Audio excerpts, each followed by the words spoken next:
Hello दोस्तों, आपका ही अपना यूट्यूब चैनल उर्दू लर्निंग इस्तेमाल करता हूं। दोस्तों, इस वीडियो में आपको बताऊंगा नई शिक्षा नीति जो कि हाल ही में क्या किया गया है, इसका बदलाव क्या है। तो इसी नीति के बारे में मैं आपको डिटेल में बताऊंगा, यानी एक एक पॉइंट कर कर आपको बताऊंगा। जितने भी जिस तरह से इसके सवाल बनेंगे उसी आधार पर मैं आपके लिए एक एक पॉइंट कर कर बना कर लाया हूँ। तो दोस्तों, इस वीडियो को शुरू से आखिर तक देखना, क्योंकि इस वीडियो में आप जो नई शिक्षा नीति में जो बदलाव हुआ है उसके बारे में आसानी से समझ जाएंगे।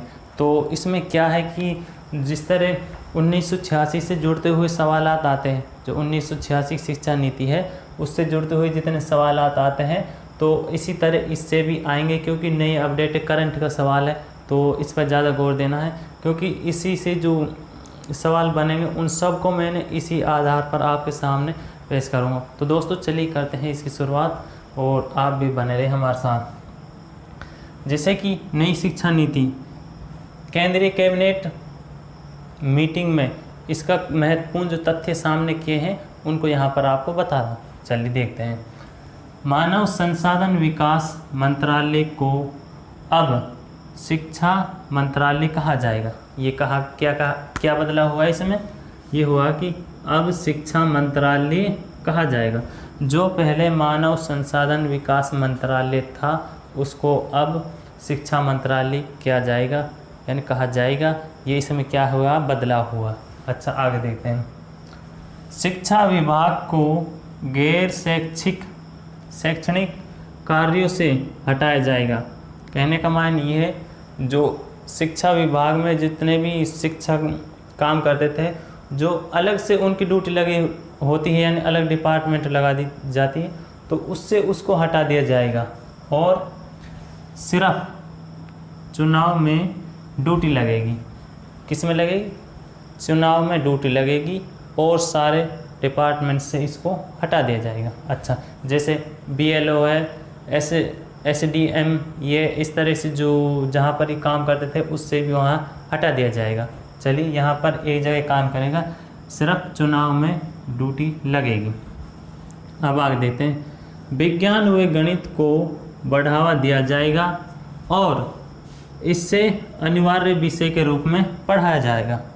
कहने का मतलब यहाँ पर ये है, जिस तरह हिंदी व इंग्लिश को अनिवार्य विषय के रूप में पढ़ते थे, इसी आधार पर अब विज्ञान गणित यानी साइंस और मैथ को बढ़ावा दिया जाएगा। इसके साथ आप चाहे कोई सी सब्जेक्ट चूज करें, जैसे आर्ट करें, कॉमर्स करें, वह आप पढ़ सकते हैं, लेकिन इसको किस तरह पढ़ा जाएगा? अनिवार्य यानी कंपलसरी सब्जेक्ट के रूप में इसको अब पढ़ा जाएगा। अच्छा, अब RTE कक्षा यानी 12th व 18 वर्ष तक की आयु के लिए लागू होगी। पहले 6 से 14 वर्ष तक के बच्चों के लिए, यानी कक्षा 1 से 8 तक के विद्यार्थियों के लिए RTE तो लागू थी, लेकिन अब क्या गया है कि कक्षा 12 तक के विद्यार्थी और 1 से 18 वर्ष तक के जो स्टूडेंट है उसके लिए क्या होगी? लागू होगी। चलिए और देखते हैं आगे। 3 लैंग्वेज बेस्ड स्कूल शिक्षा होगी। कहने का मायने ये है कि त्रिभाषी यानी 3 भाषा बेस्ड स्कूल होंगे, जैसे उर्दू है, तमिल है, पंजाबी है, गुजराती है। इस तरह की क्या है, इन भाषाओं के आधार पर स्कूल होंगे, क्योंकि ये भाषा उनको पढ़ने को वहाँ पर मिलेंगी। चलिए और देखते हैं आगे।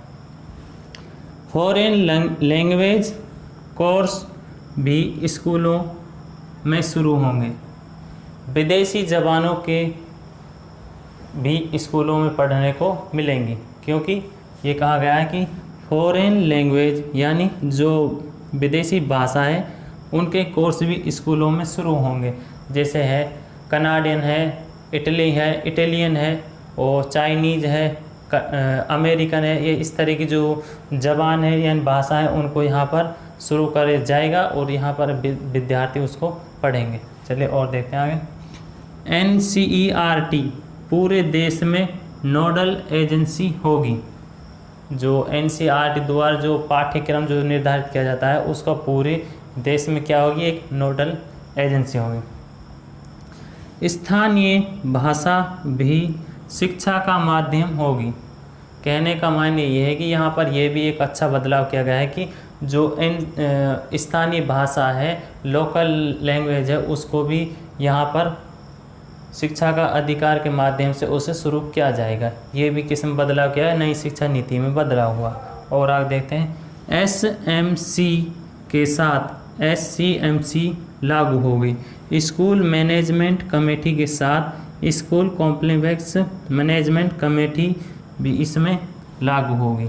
अब से पहले क्या थी, SMC, इसको लागू किया था, लेकिन अब इसके साथ ये भी लागू हो गई है।